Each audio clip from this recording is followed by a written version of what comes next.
जय माता दी। आप सभी लोगों को मेरे YouTube चैनल माँ आदिशक्ति मेडिटेशन केंद्र में आप सभी लोगों का स्वागत है। आज का हमारा टॉपिक थोड़ा सा इंटरेस्टिंग है और टॉपिक है कि अगर ये संकेत आपको मिल रहे हैं तो आपके साथ कोई पॉजिटिविटी नहीं है, आपके साथ डेफिनेटली कुछ नेगेटिव ही चल रहा है। देखो, बहुत लोगों को मैंने बहुत कंफ्यूज देखा है कुछ मामलों में। बहुत लोग ना कंफ्यूज रहते हैं, उनको नहीं पता होता कि उनके साथ पॉजिटिविटी चल रही है या नेगेटिविटी चल रही है। यहाँ पे मैं सारी बातें आप लोगों को क्लियर करने आया हूँ। तो अगर आप मेरे चैनल पर नए हो तो मेक श्योर आप मेरे चैनल को सब्सक्राइब करिए और साथ ही में बेल नोटिफिकेशन आइकन दबा देना। और वीडियोस पसंद आती हैं तो लाइक करना, साथ ही में मुझे बताना कमेंट सेक्शन में आपको मेरी वीडियोस कैसी लगती है। तो स्टार्ट करते हैं। सबसे पहला पॉइंट, शक्तियां कभी भी शरीर पर भार नहीं भरती है। अगर आप जाप करते हैं और माँ आपसे प्रसन्न रूप में चल रही है, यानी कि आपसे खुश है, तो शक्ति कभी भी भार नहीं भरती है। ये देखो, सारी चीजें मैं आपको अपने एक्सपीरियंस के हिसाब से बताऊंगा, मेरे खुद के निजी करे हुए अनुभव और साथ में मेरे साथ जो मैंने लोगों को देखा है। इस फील्ड में जितना मैं घुमा हूँ, जितने गहराई में मैं गया हूँ, उतनी ही बातें आपसे बता सकता हूँ। हो सकता है कि शायद आपको मुझसे ज्यादा ज्ञान हो, मुझे थोड़ा सा कम हो, बिल्कुल ऐसा हो सकता है। बट मैं कुछ अनुभव शेयर करूंगा, आप प्लीज इसे नोट डाउन रखना अपने माइंड में, ताकि आप क्लियर रहो कि आपके साथ नेगेटिविटी नहीं है या पॉजिटिविटी ही है। क्योंकि देखो, नेगेटिविटी अगर है तो वो आपका खराब करेगी सब कुछ, तो ध्यान रखिए। ठीक है, देखो अब शुरू करते हैं। नंबर वन पॉइंट, शक्तियां कभी भी आपके बॉडी पे भार नहीं भरती है, आपको हैवी फील नहीं होता है। शुरुआती दिनों में जब नई नई शक्ति आपसे जुड़ती है तो जरूर आपको कुछ दिनों तक ऐसा फील हो सकता है एक हफ्ते तक रहे आपको, क्योंकि वो आपकी बॉडी में जगह बनाती है तो आपको भार हो सकता है।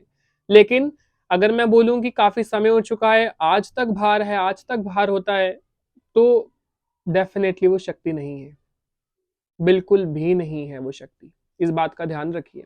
शक्ति कभी भी आपको बॉडी पेन नहीं कराती है, यही उसका बेनिफिट है। अदरवाइज लोग शक्ति क्यों लेंगे, लोग क्यों सिद्धियां करेंगे। ठीक है, सबसे पहला पॉइंट है, नोट डाउन कर लो ध्यान से इस बात को याद रखते हुए। सेकंड पॉइंट पे मैं जाऊं, बट इस पॉइंट में थोड़े से एक्सेप्शंस हैं, तो हम लोग क्लियर करेंगे। जब भी शक्तियां आपके साथ चलती हैं ना, तो आपको कुछ चीजें दिखती हैं, कुछ चीजें महसूस होती हैं। आप ना खुद समझ जाते हो कि कुछ ना कुछ गड़बड़ है इस जगह पर। आपकी जो कहते हैं ना इंट्यूशन पावर, सोचने की पावर, एक गेस करने की पावर कि यहाँ पे कुछ ना कुछ गड़बड़ है या ये बंदा सही नहीं है, ये सब शक्तियों की वजह से होता है। तो आपको अगर ऐसा महसूस होता है तो आपके साथ भी शक्ति चल रही है। ठीक है, एक बहुत इंपॉर्टेंट बात। अब देखो, शक्ति आपके साथ चल रही है ऐसा आपको लगता है, लेकिन आपके घर में जो काम काज है, सारी चीजें हैं, वो रुकी हुई हैं, यानी कि कोई भी कुछ भी पॉजिटिव नहीं हो रहा है। घर में एनवायरनमेंट बहुत ज़्यादा खराब हो चुका है, लोग आपस में लड़ रहे हैं, फाइनेंशियली प्रॉब्लम है, फिजिकली प्रॉब्लम है, एंड कुछ भी सही नहीं हो रहा है, तो वो शक्ति नहीं है, वो शक्ति बिल्कुल भी नहीं है। ये बात आप ध्यान रखिए। हो सकता है आपकी परीक्षा चल रही हो, शुरुआती दिनों में जब माँ परीक्षा लेती हैं तो ऐसा करती हैं, लेकिन तब वो आपको स्वप्न में भी कुछ चीज़ें दिखाती हैं, है ना, फिर भी इतनी बुरी हालत नहीं हो जाती है। तो आप इस बात का भी ध्यान रखें। कहीं आपको लग रहा हो कि पॉजिटिविटी है बट हो नेगेटिविटी, तो जाके ठीक कराना पड़ेगा आपको। ठीक है, एक और पॉइंट बता रहा हूं, गलत सपने दिखना, सपने में दबना स्पेशली, यानी आपके साथ सपने में गलत कार्य होना, ये फीमेल्स के साथ मेनली देखा जाता है। मेल्स के साथ भी होता है जिनके ऊपर बहुत हैवी अप्सरा या कोई यक्षिणी की क्रिया होती है, मैं अगर थोड़ी सी डीप नॉलेज में आपको दूं तो। बट मेनली देखा जाएगा ये फीमेल्स में, तो फीमेल्स में भी ऐसा होता है। तो इसलिए मैंने आपको बताया। ये सपने ना पॉजिटिविटी के साथ भी आते हैं, जब पॉजिटिव नेगेटिविटी दोनों चल रही हो, या फिर जब पॉजिटिविटी आपको बताने की कोशिश कर रही हो कि आपके साथ कुछ नकारात्मक होने वाला है। अगर ऐसे सपने रोज आ रहे हैं, एक एक दिन के गैप में आ रहे हैं, दो दो दिन के गैप में आ रहे हैं, लगभग बहुत ज्यादा आते हैं ऐसे गलत सपने, तो डेफिनेटली आपके साथ नेगेटिव भी कुछ ना कुछ चल रहा है, तभी आपको ऐसा ऐसा सब महसूस हो रहा है। देखो, आप लोगों के लिए जानना बहुत जरूरी है कि आपके साथ पॉजिटिव चीजें चल रही हैं या नेगेटिव। क्योंकि ना आपकी लाइफ डिपेंड है इन चीजों पे। अगर आप नेगेटिविटी के बॉडी में रही आपके पूरे लाइफ टाइम, तो मरने के बाद भी आप उस नेगेटिविटी के साथ ही रहने वाले हो। तो आपको इन चीजों को हटाना पड़ेगा, ठीक कराना पड़ेगा। अब मेरे को मैसेज मत करना प्लीज टिक करने के लिए, हम लोग नहीं कर रहे हैं ये सब कुछ अभी। मेरा मकसद सिर्फ आप लोगों को अभी फिलहाल के लिए मेडिटेशन के लिए मोटिवेट करना है और इन सब से रिलेटेड जो आपके मन में सवाल आते हैं उनको क्लियर करना है, ठीक है।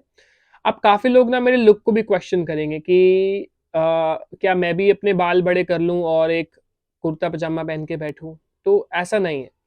माई मोटिव इज, मेरा उद्देश्य लाइफ का ये है कि मैं आपको सिखा सकूं कि कैसे आप वेस्टर्न और स्पिरिचुअलिटी दोनों को साथ लेके चल सकते हो।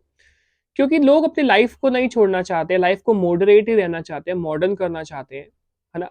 उन लोगों को लगता है कि यार मैं उस लाइफ में क्यों जाऊं, स्पिरिचुअलिटी में क्या ही रखा है। तो मैं लोगों को मोटिवेट ही करना चाहता हूँ। मेरा भी बहुत मन करता है वैसे कपड़े पहन के बैठने का आपके सामने। बट देखो, मोटिवेट तो मेरा आपको करने का मतलब यही है ना कि आपको समझाने का कि आप वेस्टर्न मॉडर्न भी बन सकते हो, साथ ही साथ ये चीजें भी कर सकते हो, ठीक है। ऐसा नहीं है कि आपको सब कुछ छोड़ना पड़ता है, वरना मैं भी एक ऑरेंज कलर का चोला पहनकर सर पे कपड़ा या पगड़ी बांधकर बैठ सकता हूँ, है ना। बट वैसा मैं बिल्कुल नहीं करना चाहता हूँ, बिकॉज हम लोगों को मॉडर्न कल्चर के साथ साथ स्पिरिचुअलिटी को चलाना सिखाना है, आप लोगों को मोटिवेट करना है लाइफ के लिए। एंड कपड़ों से कुछ भी नहीं होता है। देखो, कैसे कपड़े पहनते हो, कैसा लुक आपका है, इससे आपको अगर कोई जज कर रहा है तो डेफिनेटली वो गलत कर रहा है। डोंट जज a book by its cover, है ना। आप किसी बुक को जज नहीं कर सकते हो बस उसका कवर देख के, किस बुक में क्या है, कुछ जानकारी है या नहीं। तो वही हिसाब यहाँ पर भी होता है। डेफिनेटली मैं पूरी पूरी कोशिश कर रहा हूँ आपके लिए इंटरेस्टिंग वीडियोस बनाने के लिए, अभी फिलहाल ऑनलाइन स्टार्टिंग में, बिकॉज आगे जाके फिर मैं बहुत डीप डीप बातें करूंगा, ताकि आप लोगों को जब ऊपर के टॉपिक्स क्लियर होंगे ना, रूट्स समझ में आ गई, तो फिर ट्री के बारे में अच्छे से हम लोग नॉलेज करेंगे। तो वैसा ही हिसाब है। आई होप मेरी दी गई जानकारी आपको अच्छी लगी हो। बाकी हम डेफिनेटली आगे बहुत सारी वीडियोस में बात करेंगे। साथ ही में मेरे साथ दिव्य दृष्टि के ग्रुप में आप जुड़ना चाहते हैं तो मेरे दिए गए नंबर पर 8383948191 पे मैसेज कर सकते हो। जय माता दी आप सभी लोगों को। Thank you for watching. Her her Mahadev.